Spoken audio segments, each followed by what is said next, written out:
जी अस्सलाम वालेकुम। हमारी डिस्कशन चल रही थी चैप्टर 18 नेगोशिएबल इंस्ट्रूमेंट एक्ट्स।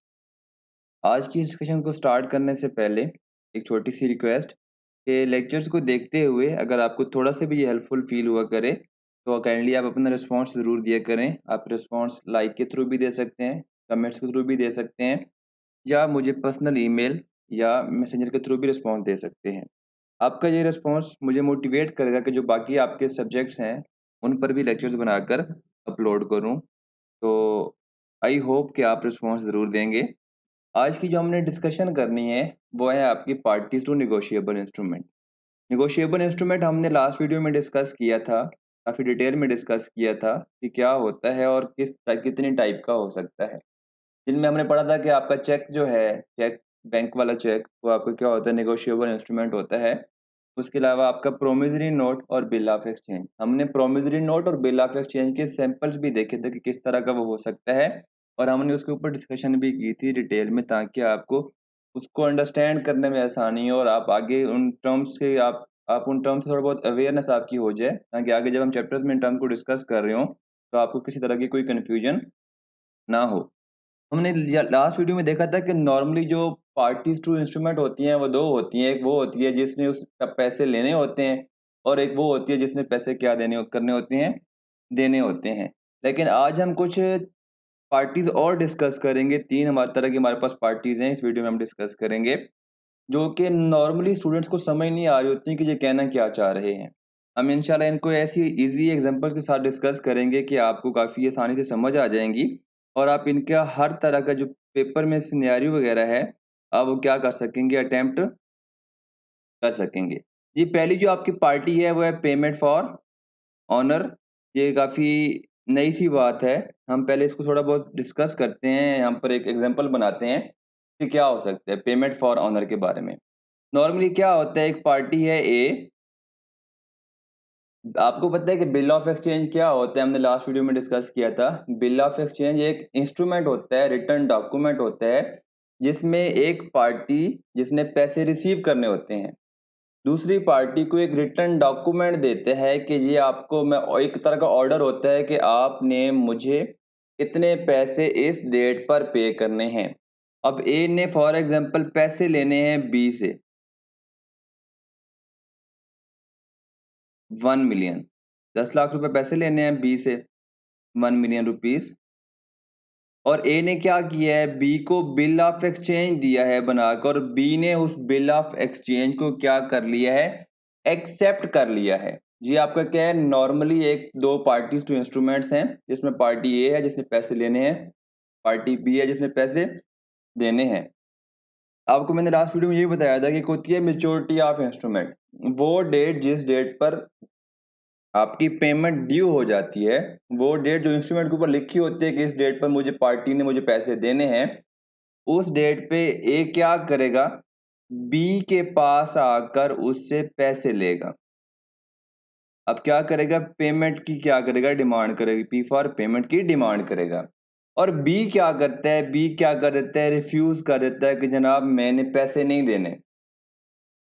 अब यहाँ पर क्या हो रहा है कि बी की एक तरह से थोड़ी इज्जत में कमी आ रही है, इसलिए अब यहाँ पर एक बी के पास उसका एक दोस्त बैठा होता है सी। बी के पास बैठा होता है उसका एक दोस्त सी, और वो क्या कर देता है, बी के ऑनर में ए को पेमेंट कर देता है। अब यहाँ पर क्या हो रही है, पेमेंट फॉर ऑनर हो रही है। हालांकि सी इस इंस्ट्रूमेंट पे लायबल नहीं था, इस इंस्ट्रूमेंट की पार्टी नहीं थी, लेकिन अब यहाँ पर जब ए ने बी को एक इंस्ट्रूमेंट दिया, बिल ऑफ एक्सचेंज दिया, और बी ने वो इंस्ट्रूमेंट क्या कर लिया, बिल ऑफ एक्सचेंज एक्सेप्ट कर लिया कि हाँ मैं आपको पेमेंट करूंगा। लेकिन जब डेट आई पेमेंट करने की, ये जब पैसे मांगने आया बी के पास, तो बी ने क्या कर दिया, जनाब मैंने पैसे नहीं देने, जाओ जो भी करना है।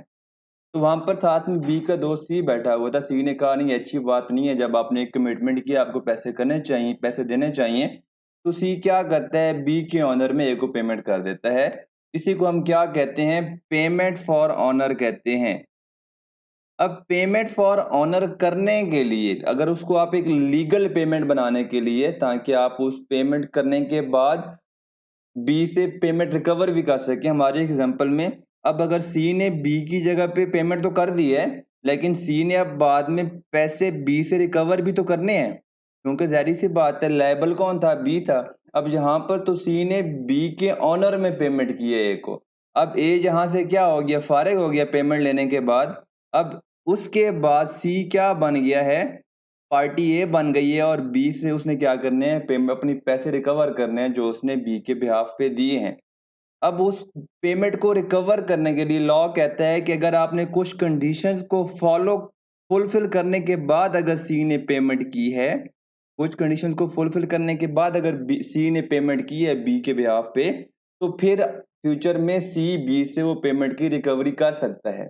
अगर सी उन कंडीशन को फुलफिल किए बगैर ए को पेमेंट करता है, तो फिर सी बी के अगेंस्ट लीगल एक्शन नहीं ले सकता अपनी रिकवरी के लिए। अब वो कंडीशंस कौन सी हैं वो डिस्कस करते हैं। The following conditions are essential for the payment for honour. पहली क्या है? Bill must have been dishonoured for non payment. हमारे एग्जांपल में क्या हुआ था? पहली कंडीशन, ए बी के पास पैसे मांगने आया था और बी ने क्या कहा? मैंने पैसे नहीं दिए। पहली कंडीशन यहाँ पर क्या हो गई? फुलफिल हो गई कि बी ने पेमेंट, जो पेमेंट थी रिक्वेस्ट पेमेंट की, उसको डिसऑनर कर दिया है। अब नेक्स्ट क्या है? Bill must have been noted और प्रोटेस्टेड फॉर नॉन पेमेंट। अब ये इसका क्या मतलब होता है कि आपका एक नोटरी पब्लिक होता है, आपका एक लीगल पर्सन होता है, गवर्नमेंट का ऑफिशियल एम्प्लॉय होता है, जो क्या करता है, जिस तरह आपके स्टाम्प पेपर्स हैं या जो अटेस्टेशन करते हैं लीगल गवर्नमेंट के बिहाफ पर लीगल डॉक्यूमेंट्स की। अब यहाँ पर क्या हुआ? ए बी के पास गया, बी ने पैसे देने से मना कर दिया। अब ए जाता है नोटरी पब्लिक के पास। नोटरी पब्लिक एक क्या है?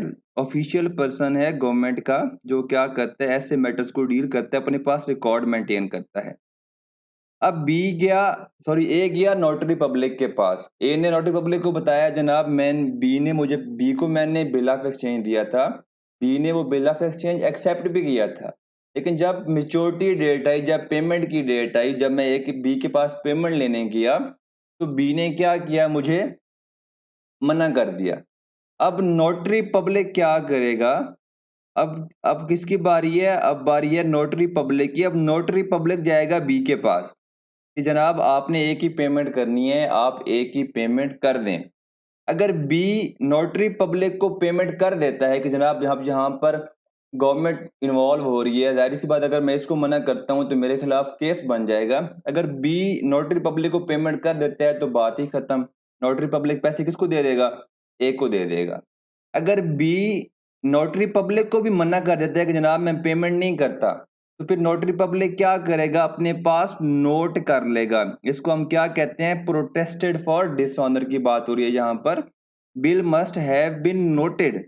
नोटेड क्या मतलब है कि अगर नोटरी पब्लिक जाता है बी के पास और बी नोटरी पब्लिक को भी मना कर देता है, तो नोटरी पब्लिक क्या करेगा? अपने पास नोट करके लिख के दे देगा कि जनाब हाँ, ए बी के पास गया था, बी ने ए को भी मना किया है, फिर मैं गया था बी के पास, बी ने मुझे भी मना किया है। अब यहाँ पर क्या हो गया? ये नॉन पेमेंट क्या हो गई है? नोटेड हो गई है। दूसरी कंडीशन भी क्या हो गई है? फुलफिल हो गई है। अब यहाँ पर फिर थर्ड पर्सन क्या करता है? सी। अब यहाँ पर उसके बाद सी अगर पेमेंट करता है बी के बिहाफ पे, कहते हैं कि यार आप मसले को बढ़ाओ नहीं, कोर्ट में चला जाएगा, दोनों की इज्जत इज्जत की आपकी क्या होगी? धज्जियां उड़ जाएंगी। तो फिर वो बी के बिहाफ पे सी पेमेंट कर देता है। अब पर्सन पेइंग और his agent must declare before the notary public. जो बंदा पेमेंट कर रहा है, जहां पर हमारी एग्जांपल में पार्टी सी पेमेंट कर रही है, वो उसने क्या करना है? नोटरी पब्लिक के सामने डिक्लेयर करना है कि हम किसकी बिहाफ पे पेमेंट करने हैं। उसने पार्टी को क्या करना है? यहाँ पर क्लियरली आइडेंटिफाई करना है। यहाँ पर क्या करना है? डिक्लेयर करना है। और सी यहाँ पर किसकी बिहाफ पे पेमेंट कर रहा है? बी की बिहाफ पे, बी के ऑनर में पेमेंट कर रहा है। तो ये आपकी क्या होगी? पेमेंट फॉर ऑनर होगी। Such declaration must have been recorded by the notary public. और नोटरी पब्लिक ने क्या करना है? अपने पास रिकॉर्ड्स मेंटेन करने हैं कि जी सी के मेरे पास मुझे बताया था कि वो बी के ऑनर में क्या कर रहा है? पेमेंट कर रहा है। और यहाँ पर next, payment for honour must be made for honour of any party liable to pay the bill. हमारी एग्जांपल में एक ही पार्टी है जो क्या है? बिल पे करने की लायबल है, तो सी किसके ऑनर में पेमेंट कर रहा है? बी के ऑनर में पेमेंट कर रहा है। तो ये है आपका actually payment for honour. I hope आपको ये चीज़ें काफ़ी इजीली अंडरस्टैंड हो गई होंगी। अब नेक्स्ट आपका है कि अब पेमेंट करने के बाद अब जो जिस बंदे ने पेमेंट की है उसके क्या राइट्स हैं।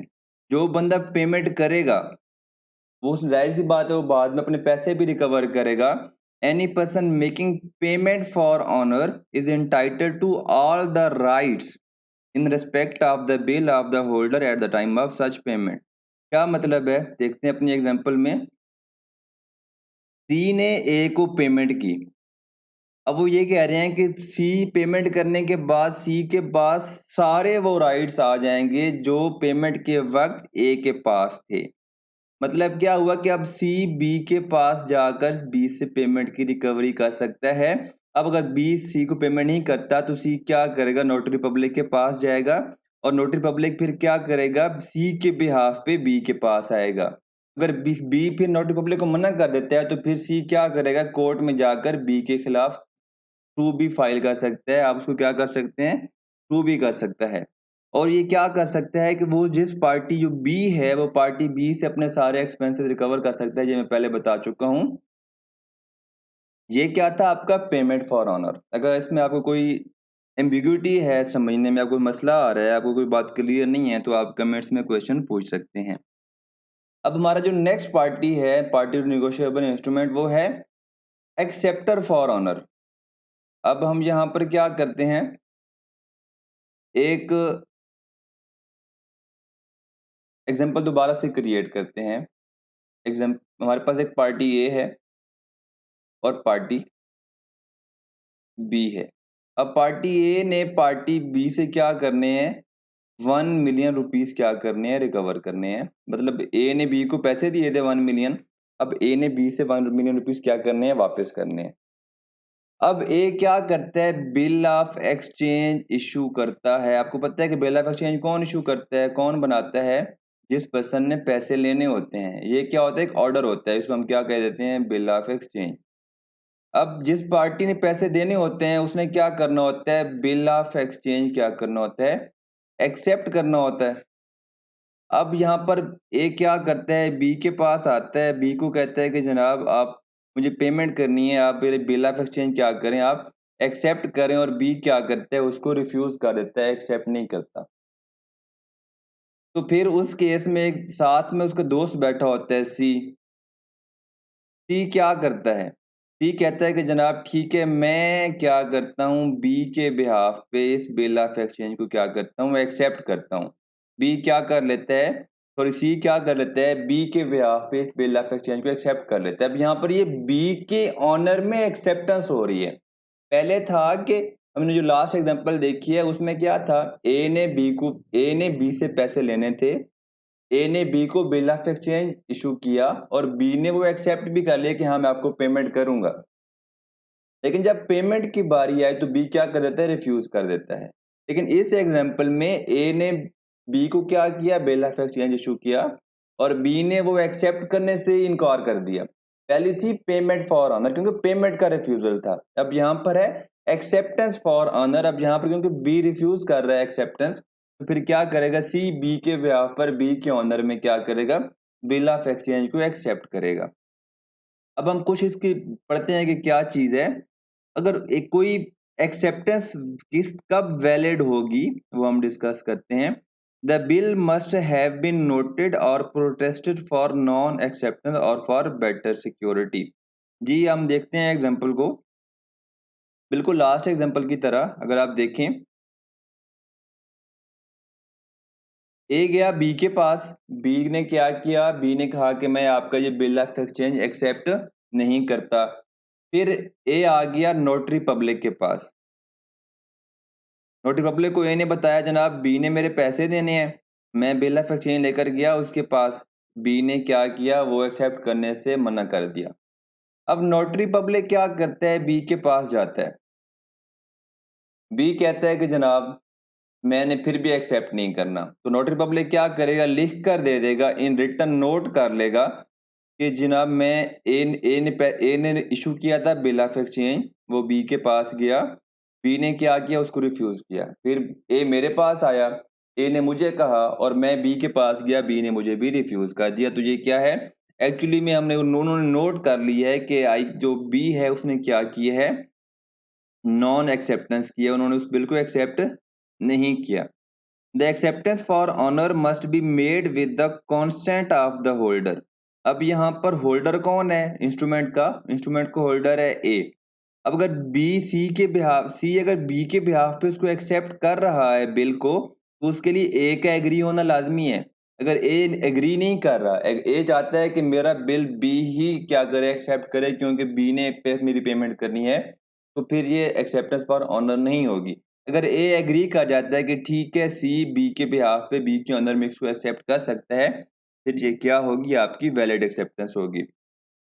It must be written on the bill and must indicate that it is an acceptance for honor of party who is already liable on the bill। जी बिल्कुल ऐसे ही है, क्योंकि यहाँ पर जो पार्टी बी है वो ऑलरेडी लायबल है, तो सी क्या कर रहा है, बी के बिहाफ पर इस बिल को क्या कर रहा है, एक्सेप्ट कर रहा है। इसको हम क्या कहेंगे, एक्सेप्टेंस फॉर ऑनर का नाम देंगे। And it must be signed by the acceptor for honor who must not already be liable on the bill। अब ये कौन एक्सेप्ट कर रहा है, सी एक्सेप्ट कर रहा है, तो सी क्या करेगा, इसको साइन करेगा। और सी क्या था, ऑलरेडी इस बिल के ऊपर लायबल नहीं था। ये जस्ट लायबल क्यों बना, क्योंकि उसने बी के ऑनर में इस बिल को एक्सेप्ट किया है। तो ये आपका क्या था, एक्सेप्टेंस फॉर ऑनर था। If the acceptor for honor makes payment without the fulfillment of the above conditions, none will be liable to him, not even the original drawer।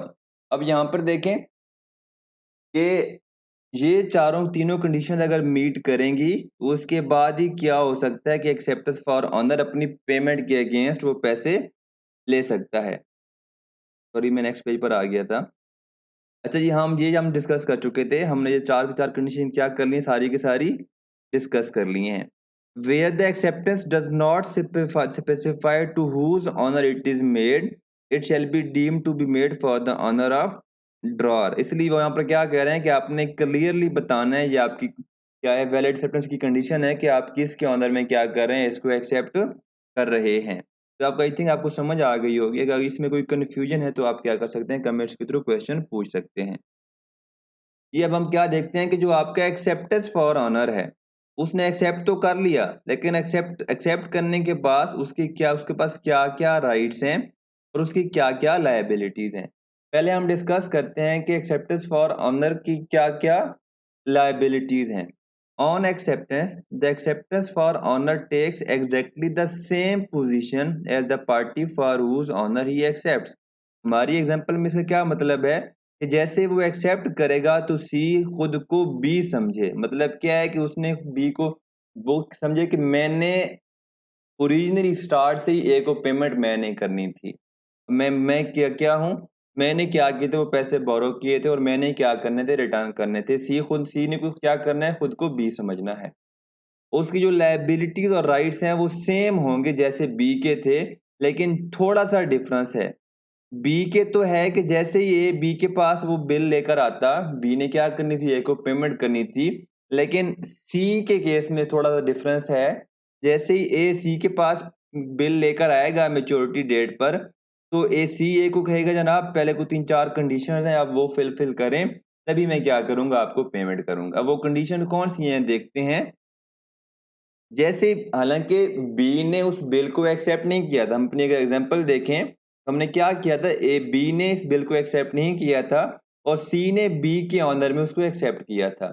लेकिन फिर भी जैसे ही पेमेंट की डेट आएगी तो आपने क्या करना है, ए ने दोबारा बी के पास जाना है और उसको कहना है कि यार देखो आपने तब बिल एक्सेप्ट नहीं किया था, लेकिन एक्चुअली में पैसे आपने देने हैं और आप क्या करें, उस पेमेंट को यानी मुझे पेमेंट करें। और क्या होता है, और उसने फिर क्या करता है, बी कहता है कि जनाब जब मैंने एक्सेप्ट ही नहीं किया था तो मैं आपको पेमेंट कैसे कर सकता हूँ, दोबारा से क्या कर देता है, रिफ्यूज कर देता है। तो फिर ए क्या करेगा, ए दोबारा किसके पास जाएगा, ए दोबारा नोटरी पब्लिक के पास जाएगा।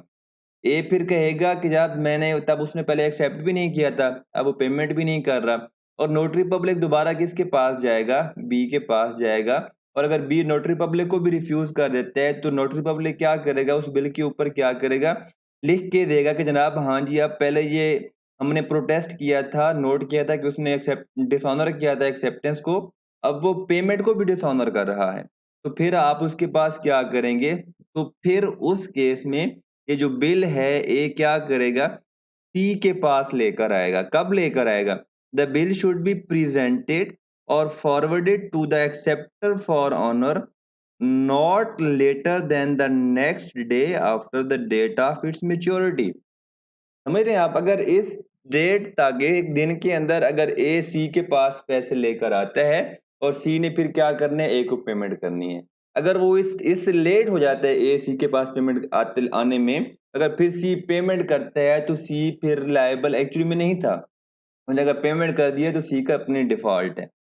If the acceptance for honour, यहाँ पर सी की बात हो रही है, makes payment without the fulfilment of the above conditions, ये तीनों कंडीशन फुलफिल होंगी तो तभी क्या हो सकता है, सी अपने पैसे बाद में बी से रिफंड क्लेम कर सकता है, रिकवर कर सकता है। अगर सी इन कंडीशन में से किसी एक को भी फुलफिल किए बगैर, अगर किसी एक को फुलफिल नहीं कर पाता तो सी ना बाद में ए से रिकवरी कर सकता है ना बी से रिकवरी कर सकता है। अब यहाँ पर राइट्स क्या क्या हैं B honour acceptor for honour के पास, उसके पास यही है कि acceptors for honour can sue the party for whose honour the bill is accepted, मतलब क्या हुआ कि वो बी को बाद में सू कर सकता है अगर बी उसको पेमेंट की रिकवरी नहीं करता। ये हमारी आज की थर्ड लास्ट पार्टी है, लास्ट डिस्कशन है जो आपकी है। थर्ड जो पार्टी टू इंस्ट्रूमेंट है वो है dry in case of need. हमने आज पहली पार्टी पढ़ी है, उसमें क्या था कि एक बिल एक्सेप्ट तो हो गया है लेकिन उसमें क्या होता है कि पेमेंट पार्टी नहीं करती। दूसरी हमने पढ़ा कि पार्टी एक्सेप्ट ही नहीं कर रही। अब ए ने बी से पैसे मांगे, बी ने कहा आप क्या करो बिल ऑफ एक्सचेंज दे दो, फिर बाद में उसने एक्सेप्ट ही नहीं किया। अब यहाँ पर थर्ड केस में पार्टी ए है, उसने क्या करने हैं 1 मिलियन रुपीस क्या करने हैं रिकवर करने हैं पार्टी बी से, ठीक है जी। अब पार्टी पार्टी बी क्या करती है, पार्टी ए क्या करती है, पार्टी बी से पैसे मांगती है। बी कहता है अभी मेरे पास पैसे नहीं है, आप मुझे एक बिल ऑफ एक्सचेंज इशू कर दें। ए क्या कहता है, कहते हैं कि जनाब आपके हालात बुरे हैं, आपकी जो रेपुटेशन है मार्केट में वो काफ़ी ख़राब है, इसलिए मुझे आप पे यकीन नहीं है। आप क्या करो, कोई गारंटर दो, गारंटर। अब यहाँ पर फिर थर्ड पार्टी आ जाती है सी, तो सी कहता है, सी ए को कहता है कि यार आप बिल ऑफ एक्सचेंज इशू कर दो, अगर बी ने पेमेंट ना की बाद में तो फिर मैं क्या करूंगा, आपकी बी के ब्याह पे मैं पेमेंट कर दूंगा। अब यहाँ पे देखें the person whose name is given in addition to the drawee to be referred in case of need. अब यहाँ पर जो सी का नाम, एक्चुअली यहाँ पर कौन है, ड्राई जिसके नाम पर इशू किया जा रहा है, ड्रॉर वो है जो बिल ऑफ एक्सचेंज इशू कर रहा है, और ड्राई कौन है जिसके नाम पर इशू किया जा रहा है, जिसने पेमेंट करनी है।